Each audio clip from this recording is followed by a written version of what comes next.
Vota por la niñez.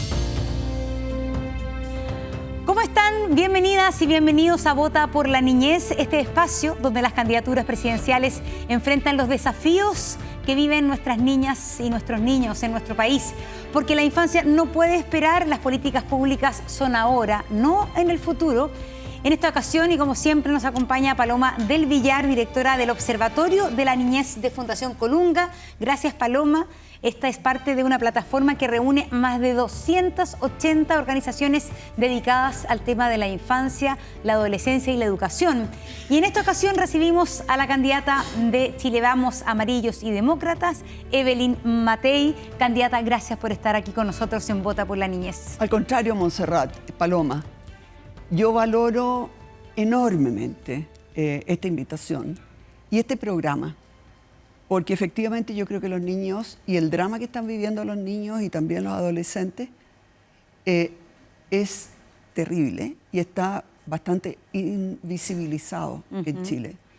No nos damos cuenta que estamos sentados sobre pólvora, porque la cantidad de problemas, de dramas que están viviendo los niños y las familias, obviamente, son tan grandes que si no nos hacemos cargo rápidamente, después no nos lamentemos si tenemos una explosión social. No estoy hablando de problemas, ¿no es cierto?, en la calle, no estoy hablando de desórdenes, sino que de dramas con esas personas cuando lleguen a ser adultas.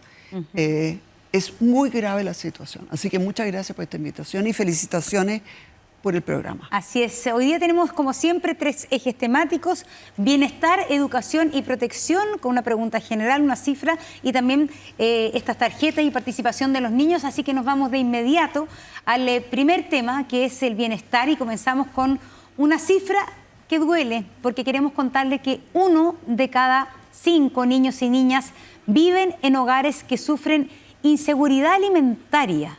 ¿Qué significa eso? ¿Cómo esta inseguridad alimentaria también es un indicador de pobreza? Paloma nos baja esta cifra. La inseguridad alimentaria implica muchas cosas en la vida diaria de las familias. Implica quizás saltarse una comida para que alcance, tener poca variedad de alimentos. Y lo que vemos en Chile es que esta cifra aumentó. En 2017 era más baja. Y además que afecta más a los hogares con niñas y niños. Y obviamente afecta más a los hogares con niños en situación de pobreza. Entonces nos muestra un poco cómo la pobreza impacta en un derecho tan básico como tener nutrición adecuada y tener una variedad de alimentos que fomenten, ¿cierto?, el desarrollo integral. Y justamente queríamos agregar otra cifra, candidata, respecto a esto, porque este es un aspecto de la pobreza, ¿no es cierto? Pero hay otra que también va directo a los niños, porque los niños y las niñas en situación de pobreza en Chile son el doble que los adultos. ¿Cuál es, de alguna manera, su propuesta, su visión respecto a cómo prevenir, la verdad, es que esto ocurra? ¿Cómo enfrentar el tema de la pobreza infantil en nuestro país? Quiero agregar otro elemento. Más o menos la 1/4 parte de los niños y niñas, no sé si esta es una cifra de ustedes de Colunga, que han hecho un trabajo increíble, pero estoy casi segura que es 1/4 de los niños que asisten a pre-kinder no tienen cama propia. O sea, no tienen cama propia en pre-kinder. La 1/4 parte, 1 de cada 4 niños. O sea, lo que estamos viendo, y además muchos de ellos viven en campamentos. Son como 70.000, 80.000 niños que están viviendo en campamentos, con toda la precariedad que eso significa. Por lo tanto, el tema de la niñez es un tema gravísimo. Mario Weisblut está haciendo también una cruzada muy grande por esto. Nosotros tenemos una serie de propuestas. Yo tengo la impresión que las vamos a tener que fortalecer. Hoy día vengo de una reunión con la Asociación Chilena de Municipalidades. Ellos son los que viven, las municipales, los alcaldes y las alcaldesas son los que viven el primer llamado de las familias que están en precariedad. Y justamente estábamos viendo cómo entregarles más dinero a las municipalidades para que puedan hacer todo lo que significa, ¿no es cierto?, las canastas alimentarias, la canasta de alimentos, mejor salud. En el fondo, el municipio es el que tiene la cercanía para esa primera intervención y son generalmente también los que dan la voz de alarma, ¿no? Así Y que eso lo implicaría, primero... porque finalmente, por ejemplo, el sistema de bonos que hay por escolaridad, asignación familiar, eso no se da en vía el municipio. ¿Usted plantearía quizás una reforma más bien de estructuras donde el municipio tenga más injerencia que los propios ministerios que ven este tema? Tienen mucho más cercanía. Los alcaldes y alcaldesas conocen sus comunas. La persona que está en el ministerio no tiene idea de lo que pasa en Chiloé, nada. Y para qué hablar, ¿no es cierto?, de Montepatria. No tiene idea. Y por lo tanto, sí, yo estoy por darle mucho más dinero y más posibilidad de intervenir, porque la intervención es mucho más rápida, es mucho más eficaz, y porque los alcaldes y las alcaldesas conocen el problema, ¿no es cierto?, de cada una de sus comunas. Eso es lo primero. Lo segundo, nosotros estamos viendo, por ejemplo, cómo lograr cosas tan básicas como que los niños puedan tener una plaza donde jugar. Cuando uno ve que muchos niños viven en campamentos o viven en poblaciones que están tomadas por el narco, lo que nosotros queremos es que hayan algunos espacios seguros donde los niños puedan ir con sus cuidadores, mamás, papás, que puedan jugar con otros alumnos, con otros niños, que puedan ser felices, que haya un lugar bonito, grato, seguro, donde puedan pasarlo bien. Porque cuando estamos hablando de seguridad alimentaria, o inseguridad más bien, y esta pobreza, miremos la otra cara, que es básicamente una vida muy triste y con mucha precariedad. Entonces, lo que primero que tenemos que buscar es cómo lograr que los niños vivan su infancia con alegría. Candidata, en ese sentido usted plantea que va a ampliar el programa de 4 a 7, que hoy día llega a menos del 0,8% de los niños que lo necesitan. Entiendo que eso podría ser un espacio protegido. ¿Tiene alguna medida concreta como para los niños para que hagan cosas aparte del colegio? Sí, eso para nosotros es básico. Y lo que nosotros estamos planteando, por ejemplo, es que los colegios estén abiertos sábado y domingo, todos los colegios. ¿Por qué? Porque ese es un espacio protegido. Porque al final tú ya tienes el edificio, tienes el espacio está cerrado, y por lo tanto el costo adicional de tener personas que estén el sábado y el domingo, que los hagan, no sé, pues jugar, pintar, cantar, trotar, lo que sea necesario, y además donde le podrías dar alimento, sobre todo a los que están con problemas, el costo adicional es muy pequeño. Y por lo tanto, lo que nosotros estamos hablando, ¿no es cierto?, es de espacios protegidos que estén abiertos sábado y domingo, y también muchos de ellos, ¿no es cierto?, que sigan hasta las 7 de la tarde, porque el drama de las mujeres que trabajan es que muchas veces llegan a las 7 de las 8, y ¿dónde está el niño entre que salió del colegio o del jardín y que llega la mamá a la casa? Ese es un drama terrible para las mujeres. Entonces, básicamente lo que nosotros estamos buscando es qué cosas existen ya, que con un gasto adicional relativamente pequeño podamos darle un lugar de acogida. Y la otra cosa que nosotros venimos planteando esto tiene más que ver con la trayectoria. Yo siempre insisto que los niños lo que necesitan son comunidades que los quieran, comunidades que los conozcan desde chicos. Entonces, por ejemplo, a mí me da rabia que los niños, por ejemplo, vayan a un colegio o a un establecimiento educacional en prekinder y en kinder, a otro de primero a octavo, y a otro más desde primero medio a cuarto medio. Nosotros hicimos el cambio en uno de los colegios nuestros, y estábamos haciendo el cambio, pero en forma paulatina, en otros. ¿El nuestro se refiere a Providencia? Sí, perdón, yo sigo hablando de nosotros, perdón. Ya. Entonces, había un colegio que era de primero a octavo, y partimos de prekinder hasta cuarto medio. Te quiero decir que la primera generación que salió de cuarto medio le fue mejor que a todos los demás en la parte académica, pero también no teníamos ningún o muy pocos problemas de bullying, de violencia, de intentos de suicidio, de todo eso. ¿Sabes por qué? Porque ellos desde chiquititos conocen a sus compañeros, conocen a los papás y a las mamás de los compañeros, han estado en las casas de uno y otro, y por lo tanto hay una comunidad que los quiere, que los acoge, conocen a los profesores, ahí estuvieron sus alumnos. Entonces, yo creo que hay que hacer muchos cambios que en realidad no requieren tanto dinero, pero que realmente estén enfocados en el bienestar de los niños y las niñas. Tenemos preguntas. Y adolescentes. Así es, tenemos pregunta de Manuela Aguirre, de la comunidad de NTV desde Valparaíso. Escuchémosla. Ya.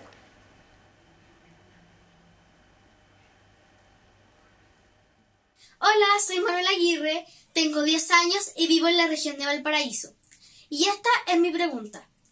Hay muchos niños y niñas que viven en campamentos. Usted, candidato o candidata, ¿qué haría para mejorar la calidad de vida de los niños y niñas que viven en campamentos, cerca de basurales, y que viven en entornos vulnerables y precarios?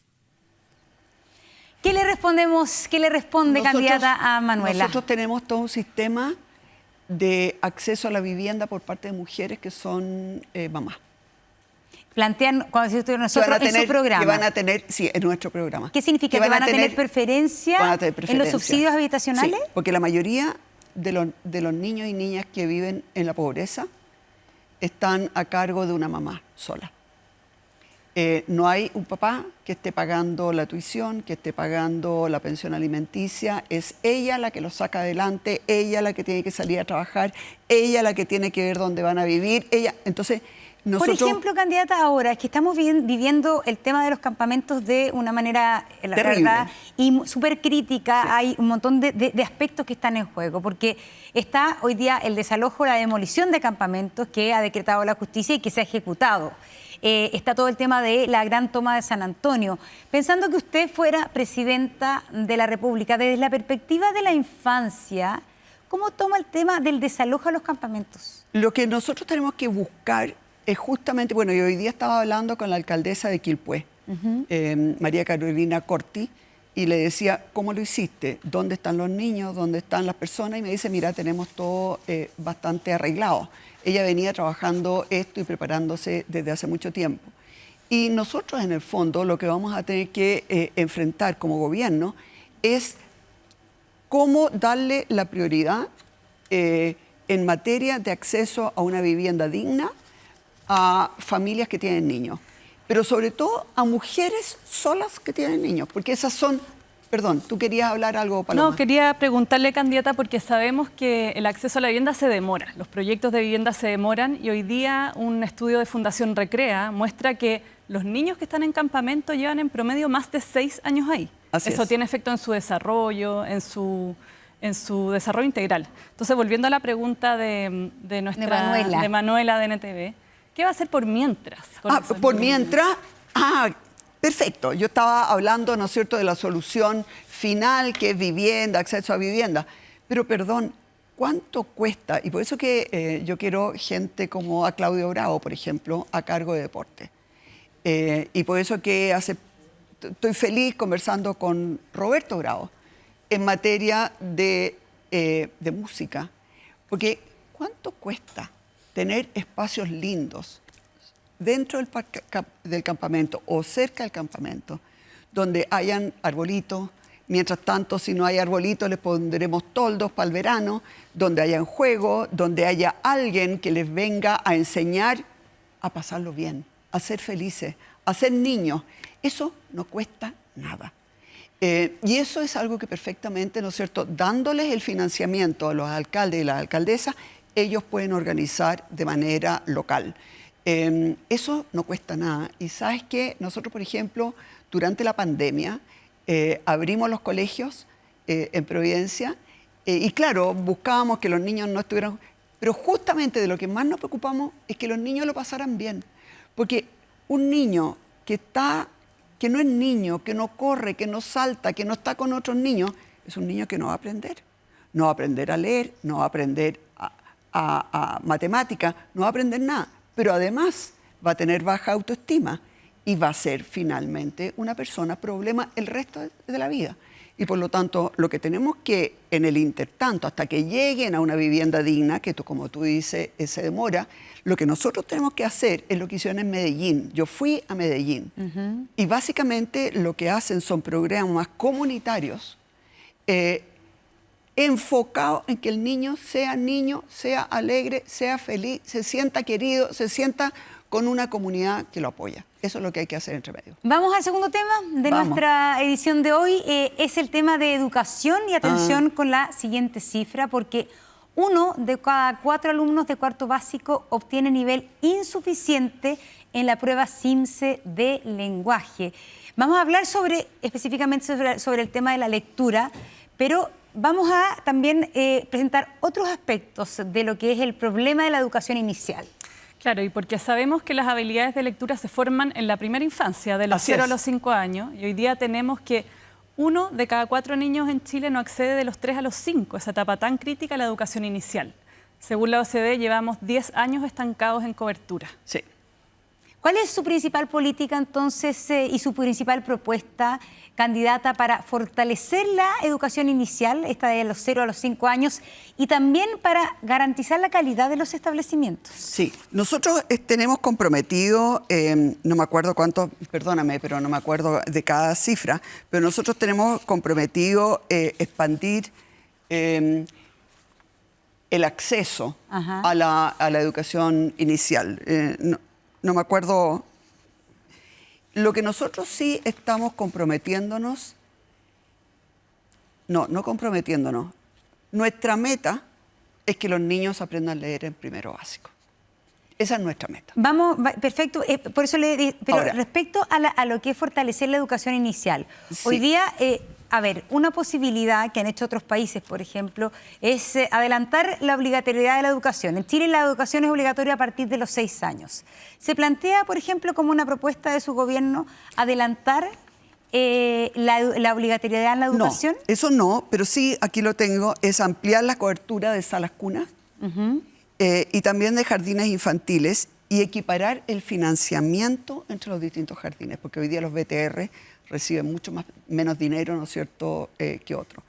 Y por lo tanto, para nosotros, ¿no es cierto?, todo el programa de la sala cuna universal es súper importante, porque ahí ya, pero nosotros estamos pensando con más financiamiento del que viene y también con la posibilidad de que la mamá, en el fondo, en vez de mandarlo a un jardín infantil, le pague a la mamá, a la vecina, a la hermana, para que cuide a su hijo.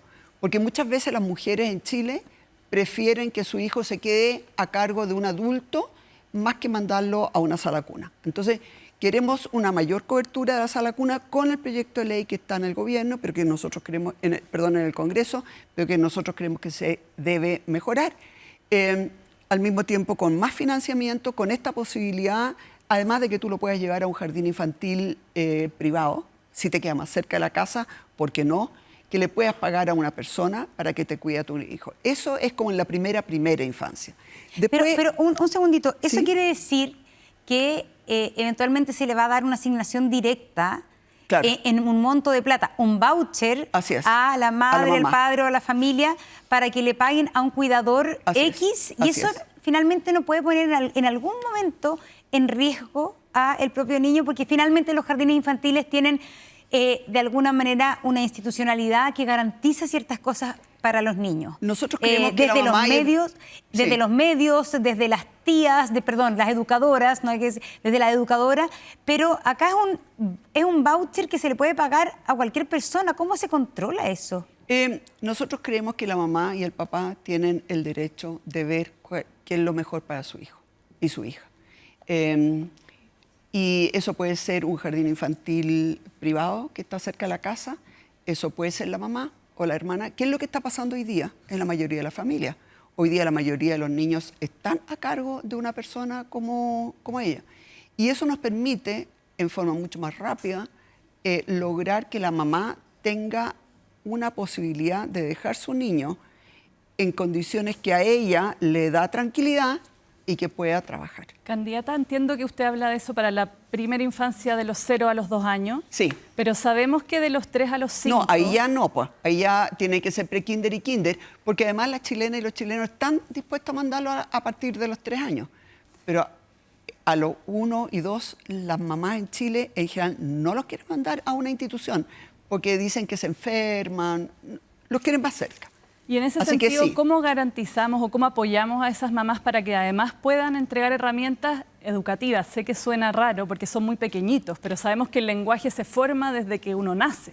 Yo tengo la impresión que, por ejemplo, el canal que ustedes tienen acá en Televisión Nacional, que es para los niños, hay miles de formas de enseñarle a la mamá cómo estimular a un hijo. Ahora, pero también tienen que haber...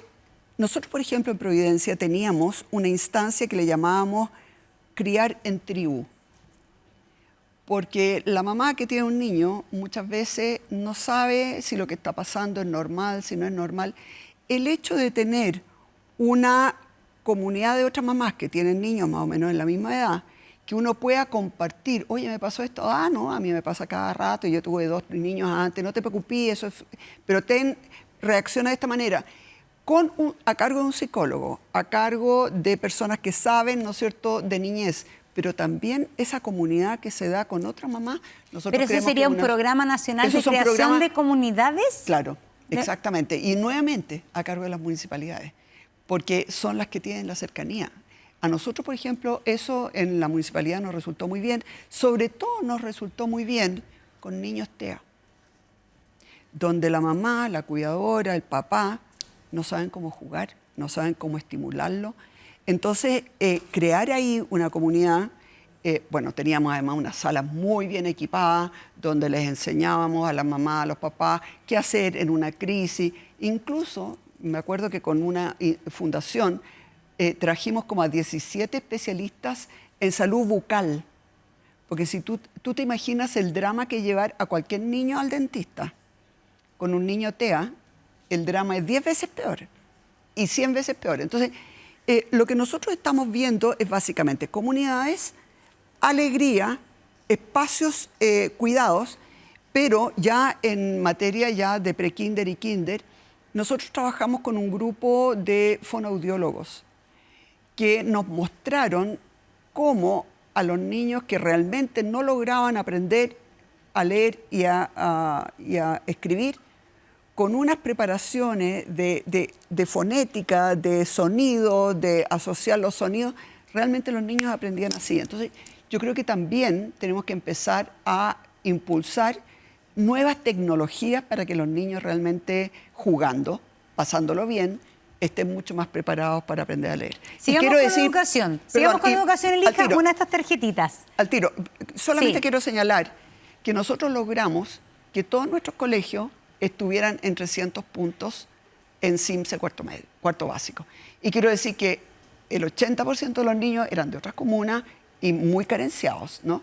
Pero nosotros hicimos planes porque nosotros nos pusimos como un objetivo de la municipalidad que los niños aprendieran a leer en primero básico. Entonces, cuando aprendían a leer, hacíamos como ceremonia, primer trimestre, segundo trimestre, etcétera.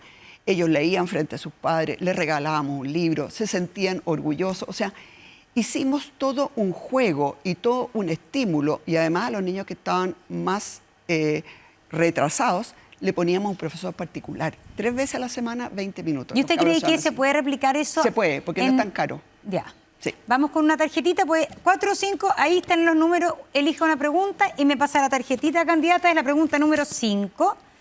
Entre el año 2023 y 2024, 47.509 estudiantes salieron del sistema escolar, deserción escolar.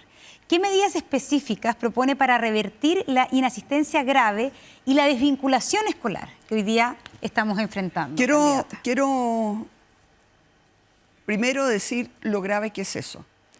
Primero, porque obviamente no van a tener acceso a buenos empleos en el futuro ni nada. Pero segundo, es porque muchos de ellos empiezan a tener contacto con el crimen y con el narco. Nosotros en Medellín, lo que más nos dijeron es que sobre todo con niños hombres entre 12 y 18 años hay que tener todo el cuidado del mundo porque ahí es cuando los reclutan para ser soldados. Y si no están yendo al colegio, eso sucede con mucho mayor frecuencia. Así que, primero, tenemos que saber quiénes son los que no están. Segundo, tenemos que tener la capacidad de llegar a ellos y ver qué es lo que está pasando con su familia, con ellos, si que ya están metidos en el narco. Tercero, yo fui profesora en un primero y un segundo medio un año entero. Les puedo decir que la lata de la cantidad de materias que hay que pasar es una locura. Imagínense que en segundo medio yo tenía que pasar logaritmos, ecuaciones logarítmicas, que yo, que me he dedicado a cosas que tienen mucho que ver con matemáticas, no he usado en mi vida. Tenía que hacer, mire, la cantidad de materia que hay es de locos. Es decir, ¿usted cambiaría los programas Pero educacionales? absolutamente, absolutamente, borraría la mitad de las tonteras que tenemos que estar enseñando. Y más bien me enfocaría, y aquí nosotros trabajamos, por ejemplo, con psicólogos de la Universidad Católica, etcétera, cómo lograr que los niños, por ejemplo, entiendan sus propias emociones. Cómo lograr que ellos puedan conversar con otros sobre sus propias emociones y no empiecen a cortarse. Cómo resolver los problemas sin funas, sin violencia. O sea, toda la cantidad de cosas que hay que enseñarle en vez de logaritmos no te puedo contar. Candidata, volviendo al tema de la desvinculación escolar, ¿cierto? Ah, sí, perdón, que yo me desvié, pero... No, pero es Está parte bien, del tema. Está Sí. bien, es parte del tema, pero hoy día este gobierno hizo un plan de reactivación educativa donde tenía algunas medidas. Quería saber cuál es su evaluación de esa política y cuáles de los aspectos que hicieron ellos para revincular usted tomaría. Yo no conozco a fondo, porque nosotros lo hacíamos como municipalidad. ¿Ya? Yo, de todos modos, recortaría materia, es demasiado. Le pondría mucho más énfasis con psicólogos, y hay modelos, básicamente para que los niños conecten con sus propias emociones y con las de los demás. Pero ¿cómo más bien conquistarlos para que regresen al colegio? Y para regresar, les quiero asegurar que no van a volver a un colegio común y corriente. Pero si tú les enseñas, por ejemplo, lo vi en Australia, si tú les enseñas, por ejemplo, a trabajar mecánica, pero mecánica bien y con exigencias, como lo que hace la hermana Caroline ahí en Cristo Vive, en que los chicos, por ejemplo, si no llegan a las 8 en punto, no los dejan entrar. Que están trabajando con metales y está todo perfecto. O sea, tú les tienes que ir enseñando un oficio que a ellos les entretenga. Creo que tenemos que tener muchos más liceos técnicos profesionales en cosas que ellos sientan que les sirven y que les Pero interesan. estamos hablando de finalmente de la deserción escolar, por ejemplo, Por eso, en pues. educación básica, que es muy En la alta. educación básica también En la hay. educación básica, en la Pero- educación pero media. en mucho más en la El media. ausentismo también No, es muy en la grande. media es donde desertan, pero el ausentismo está en todas partes. A ver, Y en la educación específicamente- médica, sí. en la educación media, la única forma de atraerlos de vuelta es a un programa entretenido que ellos sepan que les va a servir. Y eso tenemos que hacer liceos técnicos profesionales de verdad, de calidad, y eso estamos trabajando con empresarios. Nosotros podemos tener uno, por ejemplo, en materia de instalación eléctrica, o sea, hay miles de cosas que podemos hacer, pero donde ellos entiendan que van a tener un buen trabajo. Y el ausentismo, eso es dramático. Nosotros teníamos colegios donde cada día nos faltaban el 20% de los alumnos. Y ahí yo en realidad me empecé a poner firme y les dije que no iban a pasar de curso si tenían un ausentismo creo que mayor del 94%. No se los acepté. En Alemania le pasan una multa al padre cuando el niño no asiste. Ahí ya hay un adulto que es responsable, que hay que hacerlo responsable y hay que salir a buscarlo. Seguiremos conversando con la candidata Evelyn Matei acerca de la niñez y la adolescencia de nuestro país. Hacemos una pausa en Vota por la Niñez y regresamos de inmediato.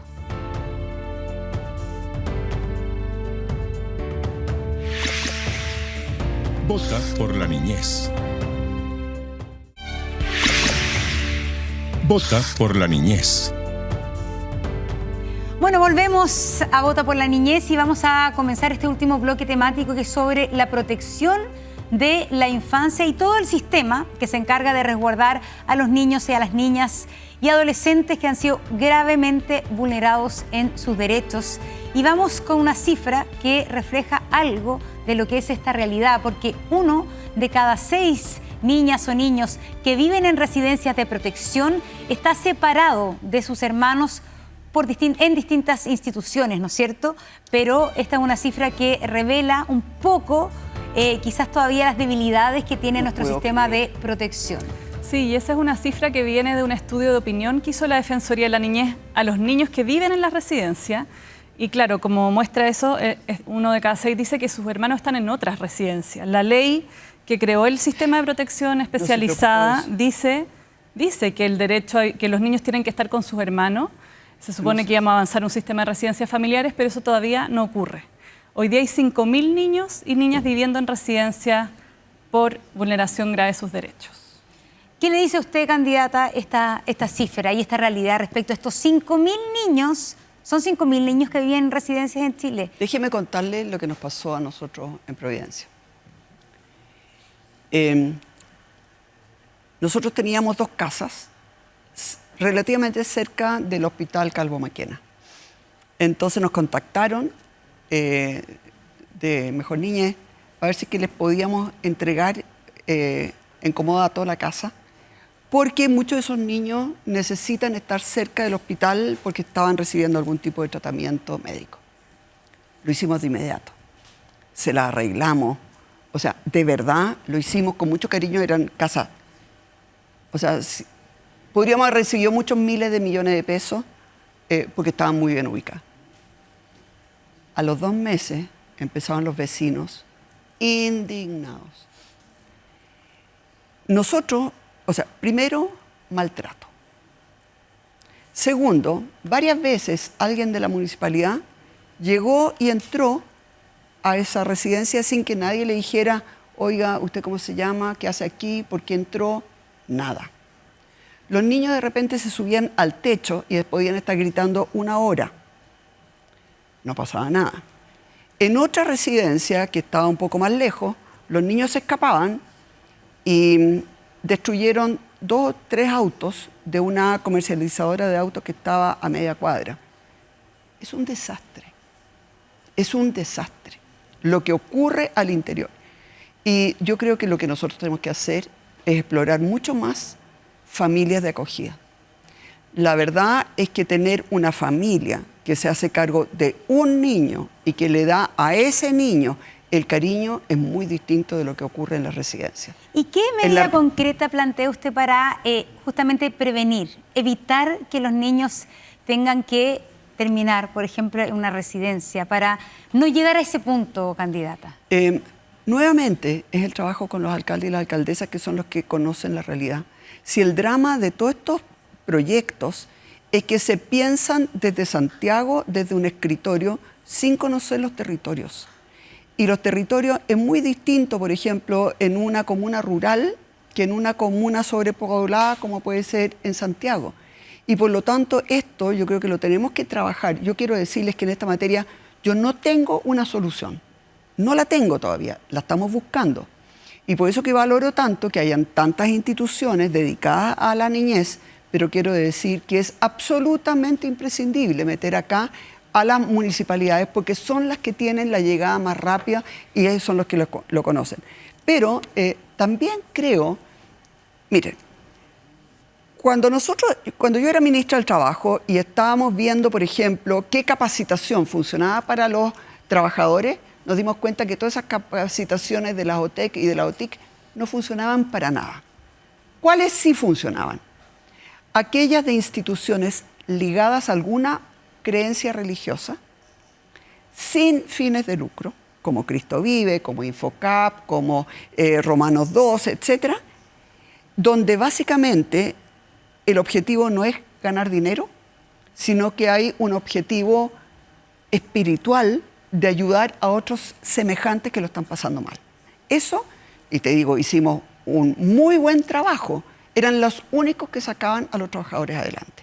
Entonces yo creo que también en el caso de los niños, nosotros nos vamos a tener que apoyar mucho más en instituciones sin fines de lucro, que están en esto porque de verdad lo quieren, porque es su manera, por ejemplo, pero lo que pasó yo veía ahí, cuando candidata, entraban... que con el caso Fundaciones habían sí, muchas... pero esa era No, lo que pasa es que no todas las fundaciones son truchas, No, por eso pues. le pregunto. El tema del caso Fundaciones golpeó a muchísimas Y eso fundaciones. y eso es muy injusto, porque la mayoría de las fundaciones tienen una trayectoria larga y uno no puede meterlas a todas en un mismo saco. La mayoría de estas fundaciones, ¿no es cierto?, truchas, eran nuevas, en fin.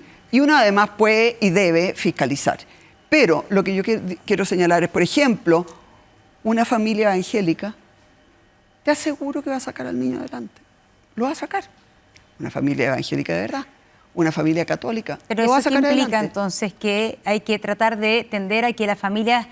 A que los niños sean- estén en familias y no en instituciones. Esa es por lo menos mi creencia. Puede que yo esté equivocada, yo no soy especialista en esta materia, pero yo tengo la impresión que cuando un niño aprende a decir papá o tío o lo que sea, es muy distinto que cuando un niño es uno más entre 10 y nadie le está estimulando a ese niño de acuerdo a su carácter, a sus creencias, etcétera. O sea, a mí en realidad estas instituciones yo las miro con lejanía. Una No sé, tarjeta respecto ¿quiere- al sistema de... Vamos con la tarjeta y profundizamos. Es la pregunta número 8, la leo de inmediato. Solo la mitad de los niños que viven en residencias y han necesitado atención especializada de salud mental han logrado ver a un especialista. ¿Cómo garantizará que las niñas y los niños y adolescentes de residencias reciban los cuidados especializados que necesitan, en particular salud mental y apoyo terapéutico? Si el drama es que nosotros teníamos casos en que esos niños tenían una hora y no los llevaban. ¿Las Nosotros- familias o en las residencias? No, por la residencia. Candidata, y No los quizá- llevan. Quizás, No, para, no voy a decir que es de todo, pero perdíamos muchas horas. quizás para precisar, porque hoy día hay 5.000 niños en residencia, la mayoría, 80%, atendidos por organizaciones, fundaciones, ¿cierto?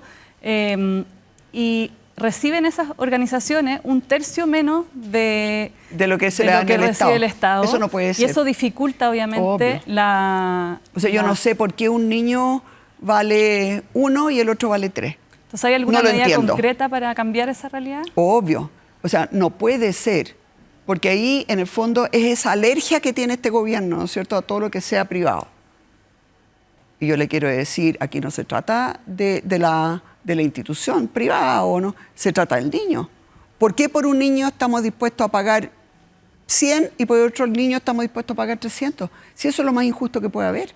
Lo que Eso pasa una es que ese locura. modelo estaba basado en que el organismo colaborador, a base finalmente de recolección, de financiamiento, financiaba el otro porcentaje, pero eso no está resultando. No está resultando porque entre medio hemos tenido... Miren, acá nosotros... Yo quiero señalar, yo no tengo la respuesta, porque creo que la respuesta la tenemos que construir entre mucha gente que conoce a fondo el sistema, que conoce qué funciona y qué es lo que no funciona. Pero sí lo que sé es que lo que tenemos ahora no está funcionando. Y nosotros veíamos, por ejemplo, a los niños que estaban en hogares, que estaban ubicados en Providencia, los llevábamos al Teatro Oriente. Los metíamos, ¿no es cierto?, en los programas, por ejemplo, de deporte en nuestras plazas. Nosotros tratábamos, obviamente, en los colegios, obviamente salud y salud mental, pero uno se da cuenta que eso no está funcionando. Y en realidad la mayoría de las que teníamos en Providencia yo creo que eran manejadas directamente por el servicio, no por instituciones No por privadas. organismos No, colaboradores. Y yo no veía ningún cariño, ninguno. No veía a nadie que se quemara las pestañas por esos niños. Veíamos una rotación de gente terrible. A mí por lo menos me espantó lo que vi. Vamos a terminar con una pregunta que le hemos hecho a todos los candidatos. Es su última cuenta presidencial como eventual presidenta de la República. ¿Qué titular le gustaría que tuviera esta última cuenta pública sobre su legado en políticas de niñez, candidata? Una fuerte rebaja en los niños que viven en campamento. Un fuerte aumento en niños que aprendieron a leer en primero básico. Una fuerte disminución en niños que necesitan una terapia de salud mental. básicamente porque hemos logrado criar a niños más sanos y más contentos ahí donde viven, o sea, prevención.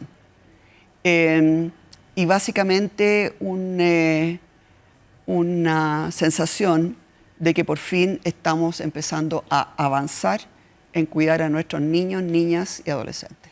Candidata Evelyn Matei, queremos agradecerle mucho que haya estado conversando con nosotros. Vota por la Niñez, este espacio que construimos aquí en Televisión Nacional de Chile junto a NTV para visibilizar el tema, las problemáticas de los niños y niñas y adolescentes en el marco, en la coyuntura de esta elección presidencial. Agradecemos como siempre a Paloma del Villar por su aporte, por haber estado con nosotros. Nos vemos en un próximo capítulo.